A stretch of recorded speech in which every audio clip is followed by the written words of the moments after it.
마태복음 5장 13절 한 절 말씀 보겠습니다. 마태복음 5장 13절 말씀 합독하십니다. 너희는 세상의 소금이니 소금이 만일 그 맛을 잃으면 무엇으로 짜게 하리요? 후에는 아무 쓸데없어 다만 밖에 버려져 사람에게 밟힐 뿐이니라. 아멘. 예수님께서는 우리 믿는 이들을 세상의 소금이다라고 말씀하십니다. 예수님께서 예수님 믿는 사람들을 이처럼 한마디로 간단 명료하게 정리해 주신 말씀도 흔치 않죠. 너희는 세상의 소금이다라고 우리에게 옛날도 말씀하시고 지금도 말씀하십니다. 소금의 가장 큰 특징은 본문에 있는 것처럼 짜다라는 거죠. 짜다. 짠맛을 잃은 소금은 이미 소금이 아니다라고 말씀하고요. 그러면 그냥 버려져서 길에 이런 데 버려져서 사람들이 쓰레기처럼 밟고 지나가는 그러한 것에 불과하다라고 말씀합니다. 성경에 소금에 대해서 여러 가지 말씀이 있는데 크게 네 가지를 볼 수 있겠습니다. 첫 번째는 소금은 짠 맛이 있어서 썩는 것을 방지하는 부패 방지의 그런 힘이 있습니다. 제가 어렸을 때 시골에서 쭉 자라서 이렇게 봄, 이렇게 초여름쯤 되면 이제 생선을 지게 지고 이제 팔러 오는 아저씨들이 가끔 일주일에 한 번, 열흘에 한 번, 이제 그렇게 좀 아저씨들이 지게에다가 생선 지고 오면은, 이제 엄마가 사시는 거 옆에서 보면은, 간고등어, 꽁치, 이런 것들이 소금이 이렇게 이제 절여져 있는 것도 보이고요. 거의 이렇게 이제 파는 흐물흐물하는 정도로 이게 좀, 상해 있는 모습을 본 기억이 있습니다. 하여튼 그걸 사서 깻잎 넣고 또 이제 봄에는 마늘잎 넣고 대파 넣고 다 이제 농산물들이 있으니까 이런 것 저런 것 넣어서 이렇게 좀 맛있게 짜갈짜갈 이렇게 좀 음식을 만들어내고 졸여주면은 아주 또 독특한 맛이 있더라고요. 그래서 저는 어릴 때 이 생선이 약간 좀 상한 것이 더 이렇게 맛이 있는 거로 입에 익어갖고 늘 생선이 좀 그런 건 줄 알았어요. 그러다 제가 이제 커서 이제 서울에 오고 또 이제 바닷가에 갈 일들이 생기고 또 회를 먹어보고 또 이제 제주도 가서 또 이제 싱싱한 거로 조림한 것을 먹어보니까 또 이게 이렇게 싱싱한 맛이 또 이런 또 아주 새로운 맛이 있구나. 이런 것들을 이제 나중에 좀 제가 20대가 이제 돼서 알게 돼서 저는 좀 이렇게 약간은 반은 흐물흐물한 것도 지금도 맛있습니다. 나름대로 독특한 맛이 있더라고요. 또 싱싱한 것은 물론 생선에 이제 또 본래 맛이 있습니다. 어쨌든 여러분 소금은 부패를 방지하죠. 썩는 것을 방지합니다. 소금의 가장 중요한 특징이 짠맛도 있지만 그 짠맛 속에 있는 독특한 어떤 그런 성분 때문에 이게 좀 썩는 것을 방지하는 강력한 힘이 소금에 있습니다. 그리고 옛날에는 고대 왕들을 미라로 만들 때도 여러 약재들이 쓰였지만 또 소금도 쓰였던 것으로 알려져 있죠. 보통 바다의 염분 농도가 3% 내지 5% 정도로 알려져 있습니다. 이 정도만 돼도 바닷물이 썩지를 않고 건강한 물이 돼서 고기들이 살게 됩니다. 우리나라의 그리스도인이 한 15%, 많게는 20%, 이 정도 보는 통계들이 있는데 세상에 우리가 소금이 약 15%, 20% 있다면은 세상이 짠맛 때문에 썩질 않고 건강해야 되고요, 맑아야 되고요, 깨끗해야 돼요. 그런데 우리가 이 세상을 살고 이런저런 소식을 보는 것처럼 안타깝게도 우리나라가 또 한국 교회가 그런 역할을 제대로 하지 못하는 부분들이 있어서 많은 이런저런 말들이 일어나는 것을 보면은 참 우리가 하나님 앞에 죄송하고 우리 또 목사들이 우리 그리스도인들이 하나님 앞에 회개하고 정말 소금의 짠맛을 다시 회복하고 또 또 세상에 들어가서 소금 역할을 해야 되는 그러한 일들이 우리에게 이 시대에 강력하게 요청되고 있음을 봅니다.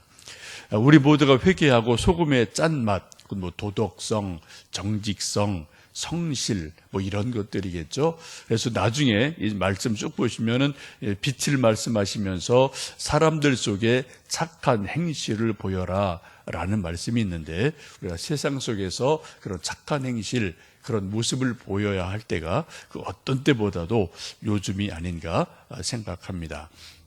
두 번째는 소금은 음식 맛을 내죠. 욥기 6장 6절에 보시면 싱거운 것이 소금 없이 먹히겠느냐, 달게 알 흰자위가 맛이 있겠느냐라고 말씀합니다. 욥기는 아브라함 때 정도로 이게 보거든요. 이게 아주 오래된 성경입니다. 욥기에 일찍이 수천 년 전에 소금이 맛을 내는 것이다 라는 것을 알고 있고, 또 욥기에 이 달걀 삶은 거 먹을 때, 이 흰자위 먹을 때 소금 없이 먹으면 이게 참 팍팍하고 맛이 없잖아요. 이걸 이미 알고 있고, 또 그런 것을 이렇게 하나님 말씀으로 응용한 것을 볼 수가 있습니다. 곰탕을 먹을 때도 소금을 조금 넣어야지 맛이 나죠. 밍밍하면은 이게 참 맛이 없어요. 그죠? 영양가는 있지만 맛이 없지 않습니까? 우리 세상의 소금인 우리들이 세상을 살아가면서 세상에서 이렇게 녹아 들어갈 때, 우리가 그리스도인들이 희생하고 녹고 손해보고 이런 일들이 있을 때 세상이 살맛이 난다라는 겁니다. 여러분 아시는 것처럼 세상의 모든 사람들은 손해 안 봐요. 손해 안 보려고 죽기 살기로 싸우고 일하고, 법에 기대고 변호사한테 만나고, 경찰 만나고, 검사 만나고, 이게 세상 사람들이 살아가는 일반적인 삶의 모습이죠. 손해 절대로 안 보려고 그래요. 일원도 손해 안 보려고 그러죠. 일반적인 세상의 이치가. 그런데 우리 그리스도인들은 하나님의 사람들이기에 결정적인 것이 아닌 다음엔 우리가 웬만한 것은 손해 볼 수도 있다. 손해 보는 것도 좋은 것이다 라고 우리가 생각할 수 있겠습니다. 그래서 우리가 이런저런 조그만 양보, 손해 이런 것들이 있을 때 좀 세상에 살 맛이 나고, 또 주변의 사람들이 좀 살 맛이 나는 그런 일들이 일어날 줄로 믿습니다. 부뚜막에 소금도 넣어야 짜다라는 속담이 있는 것처럼, 우리 예수님 믿는 사람들이 교회 안에만 있으면 이거는 좋은 건데 또 안 좋은 거예요. 우리는 세상의 소금이라고 그래요. 오늘 예수님도 너희는 교회의 소금이다 라고 말씀하지 않고요, 세상의 소금이다. 소금은 교회에 있어도 소금이고 세상에 있어도 소금입니다. 소금은 부뚜막 위에 있어도 소금이고 음식에 들어가도 소금이에요. 근데 오늘 말씀 보시면은 너희는 교회의 소금이다, 이게 아니고요, 세상의 소금이다. 세상에 들어가서 녹아져서 희생이 됐을 때 그때 짠맛이 살아나서 좀 살맛이 나고 입맛이 나고 음식 맛이 나게 만든다라고 말씀합니다. 오늘도 우리가 세상과 더불어 살아가면서 너희는 세상의 소금이다 라는 말씀을 기억하시면 좋겠습니다. 세 번째는 구약에 보시면 이 소금 언약이라는 말씀이 세 번 나오는데, 레위기 2장 13절 보시면 내 모든 소재물에 소금을 치라. 내 하나님의 언약의 소금을 내 소재에 빼지 못할지니 내 모든 예물에 소금을 드릴지니라. 민수기 18장에 이스라엘 자손이 여호와께 거제를 드리는 성물은 레위 후손에게 영원한 소금 언약이니라. 역대하 13장에 여호와께서 소금 언약으로 이스라엘 나라를 영원히 다윗과 그의 자손에게 주셨도다라는 말씀이 있어요. 소금 언약이라는 말씀을 합니다. 하나님과 우리 인간이 약속을 맺을 때 그 앞에 독특하게 소금 언약이다라고 말씀해요. 소금을 놓고 언약을 한다는 거예요. 옛날에는 우리 이렇게 손을 걸고 새끼손가락 걸고 꼭꼭 약속해, 이런 노래도 있고 또 이제 말도 하고 아이들도 이렇게 합니다만, 성경을 보면은 손가락 걸고 꼭꼭 약속해. 이게 아니고요. 소금을 놓고 소금 언약이다라고 말씀을 하고 있습니다. 그래서 여기 소금이라는 것은 충성, 또 뭐 언약, 성실 이런 의미를 소금 언약이라는 이제 그 말 속에 가지고 있죠. 레오나르도 다빈치가 그린 최후의 만찬에 보시면, 여러분 잘 보시면 가룟 유다하고 12제자가 쫙 그려 있잖아요. 예수님 계시고. 근데 가룟 유다의 모습을 보시면 독특한 것이 이제 두 가지가 포착이 됩니다. 하나는 오른손으로 돈주머니를 꽉 잡고 있어요. 그때 예수님의 이제 회개 재정을 담당한 사람이 가룟 유다죠. 근데 하여튼 뭐 어쨌든 은 30냥이 예수님을 마지막에 팔지 않습니까? 그래서 하여튼 결론적으로는 이 가룟 유다의 예수님과의 관계에서 가장 중요한 관심사는 가룟 유다에게 돈이었어요. 결과론적으로. 그래서 돈주머니를 꽉 잡고 있어요. 예수님보다 이게 더 중요한 거예요. 예수님을 잡은 게 아니라 돈주머니를 꽉 잡고 있는 거죠. 그리고 그 옆에 보시면은 가룟 유다 앞에 요만한 소금 잔이 있는데 소금 잔이 딱 이게 엎어져서 소금이 이렇게 흩어져 있는 모습이 있습니다. 그게 뭘 말하나요? 소금 언약이 깨졌다는 거예요. 소금 그릇이 이렇게 제대로 있어서 소금이 담겨 있어야 되는데 그 소금 잔이 딱 엎어져서 소금이 흐트러져 버렸어요. 이미 예수님에 대한 충성이 깨져버린 거다. 배신이다. 이제 이런 거를 레오나르도 다빈치가 기가 막히게 이제 이런 구약의 전통을 알기 때문에 그런 것을 이제 그림으로 그려내는 것을 볼 수가 있습니다. 우리가 뭐 사람과 이런저런 약속할 때 요즘은 뭐 이런 약속은 안 하죠.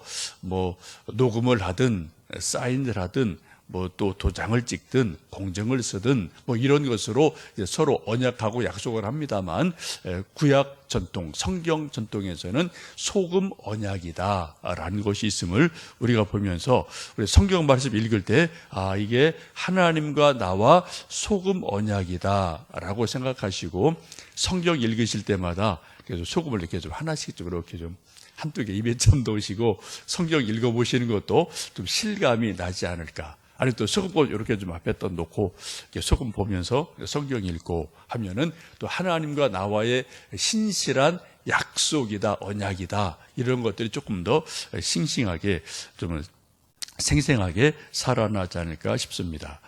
또 하나 소금의 그 의미는 마가복음 9장에 보시면 이렇게 말씀하죠. 만일 내 눈이 너를 범죄하게 하거든 빼버리라. 한 눈으로 하나님의 나라에 들어가는 것이 두 눈을 가지고 지옥에 던져지는 것보다 나으니라. 거기에서는 구더기도 죽지 않고 불도 꺼지지 아니하느니라. 사람마다 불로서 소금치듯함을 받으리라 라고 말씀합니다. 이 부분을 공동 번역은 누구나 다 불소금에 절여질 것이다 라고 말씀합니다. 마가복음 9장에 보시면은 범죄하지 말라.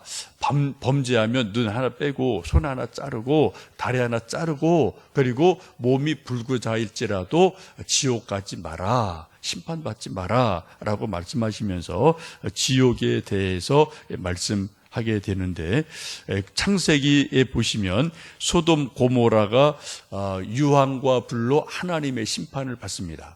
하나님이 특별하게 아브라함을 기억하시고 아브라함의 중보 기도를 기억하셔서 롯 가족을 거기서 끌어내시고 도망가게 하시죠. 그런데 롯의 아내가 어때요? 나오다가 중간에 하도 이게 궁금하고 세상이 궁금하고 소돔 고모라가 궁금하니까 그걸 끊지를 못한 거죠. 세상에 대한 그 연을 돌아보는 순간에 딱 그대로 굳어져서 소금 기둥이 돼요. 성경이 분명히 그렇게 말씀하죠. 롯의 아내가 돌아보다가 소금 기둥이 되었다. 그리고 거기 가보면 거기 비슷한 게 이렇게 거기 산에 있잖아요. 그리고 또 소돔 고모라는 어떻게 됐습니까? 소금 바다가 돼요. 근데 보통 바다가 아니라 아주 짠, 한 30% 된다고 그러죠. 소금 염도가. 그래서 사해, 죽음의 바다. 바다인데 쓸모없는 바다, 생물이 살지 못하는 바다죠. 그런 죽음의 바다, 그런 사해가 돼서 지금도 우리가 성지순례 가면은 이게 창세기 때 소돔 고모라 또 롯의 아내가 있던 곳이 이곳이구나 라는 것을 보시면서 하나님의 심판, 유황불, 그리고 하나님의 말씀이 이루어진 그러한 형벌의 현장을 우리가 보기도 합니다. 마가복음 9장에서는 이 소금을, 또 창세기에서는 하나님의 심판 혹은 지옥의 두려움, 고통, 이런 것으로 말씀을 하기도 합니다. 오늘도 우리가 하루 생활하면서 김치를 먹어도 소금기가 있고요, 된장을 먹어도 소금기가 있고, 다 소금기가 있는데, 여러분 오늘은 꼭 좀 음식 드실 때, 또 간식 드실 때 달걀 좀 삶으셔서 한 개, 두 개 좀 꼭 드세요. 두 개를 드시는데, 하나는 소금 없이 달걀만, 또 한 번은 소금을 옆에 놓고 조금 찍어서 소금과 함께 달걀을. 왜요? 욥기 6장 6절 보시면은 싱거운 것이 소금 없이 먹히겠느냐, 달걀의 흰자위가 맛이 있겠느냐. 이 말씀을 한번 여러분 꼭 기억하시고, 욥기 6장 6절입니다. 쉽죠? 그래서 우리가 음식을 먹을 때 소금 없이는 참 이게 맛이 없구나. 마찬가지로 우리가 세상에서 너희는 세상의 소금이다 라는 말씀처럼, 우리가 이런저런 희생, 손해, 선행, 정직함, 충성, 이런 일들 우리가 또 예수님의 이름으로 행함으로 세상의 소금의 역할을 감당하는 귀한 역사가 우리 안에 있기를 주님의 이름으로 축복합니다. 함께 기도하겠습니다.